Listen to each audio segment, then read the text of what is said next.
Punjabi radio USA लेके आया है ताई फिनो दियां तत्तियां। जदों तत्तियां सुनाइयां नी बड़ा दुख लग्या, बड़ा दुख लग्या। मैं तो सच्ची गल करदी आ, बुरी तो आपे लग जांदी आ। जदों तत्तियां सुनाइयां नी बड़ा दुख लग्या, बड़ा दुख लग्या।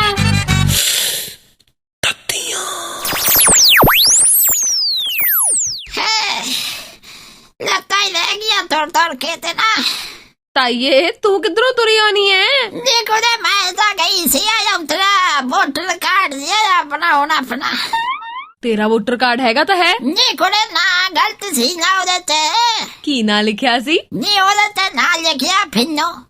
तो ताइये तेरा ना फिन्नो ही तो है। नी मैं कगा के मार लिया घोड़े मुंह ते एक चपेड़ा। मेरा ना तो परसेंट को लिया उधर छोटा ना कहे ना फिन्नो फिन्नो लिया वही उसे लिखा था। वो जो कह के आई भी भाई परसेंट को कर दो मेरा ना उठे। तो ताइये तू भी 2 वोटर कार्ड बना लेंदी, एक फिन्नो दे नां ते एक परसेंट कौर दे नां ते। आ देख ला जिवें गल तां खोली गई है, कहंदे किरण बेदी होरां दे कोल भी 2-2 वोटर कार्ड ने। नी भाई किरण बेदी दा हुण जेड़े काम च बह गई है ना ਉਹ ਤੇ ਹੁਣ ਦਿਲ ਤਕੜਾ ਰੱਖੇ। ਉਹ ਕਿਉਂ? ਭਾਈ ਰਾਜਨੀਤੀ ਟਗਲੇ ਇਹੋ ਜਿਹੀਆਂ ਗੱਲਾਂ ਖੋਲ ਕੇ ਸਾਹਮਣੇ ਲਿਆਉਂਦੇ ਆ, ਸੱਚੀਆਂ ਝੂਠੀਆਂ ਵੀ ਬੰਦੇ ਨੂੰ ਖੁਦ ਯਕੀਨ ਨਹੀਂ ਹੁੰਦਾ ਵੀ ਆਹ ਗੱਲ ਕਿਸੇ ਨੂੰ ਕਿੱਦਾਂ ਪਤਾ ਲੱਗੀ।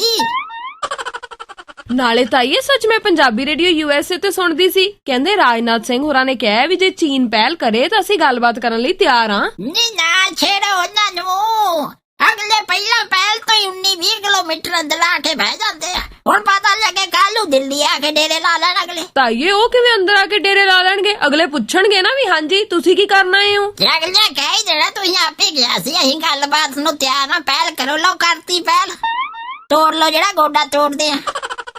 ਤਾਈਏ ਤੂੰ ਵੀ ਪਤਾ ਨਹੀਂ ਕਿੱਦਾਂ ਦੀਆਂ ਗੱਲਾਂ ਕਰਨ ਲੱਗ ਪੈਣੀ ਹੁੰਨੀ ਐ। ਨੀ ਮੈਂ ਤਾਂ ਸੁਣਾਉਣੀਆਂ ਸੱਚੀਆਂ।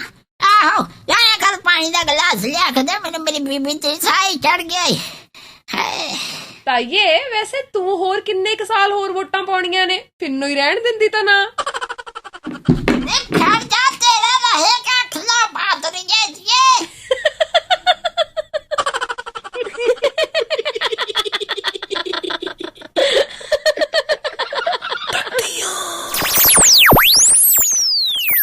ਮੈਂ ਤਾਂ ਸੱਚੀ ਗੱਲ ਕਰਦੀ ਆ, बुरी तो आपे लग जाती है। जदों तत्तियां सुनाइयां नी बड़ा दुख लग्या, बड़ा दुख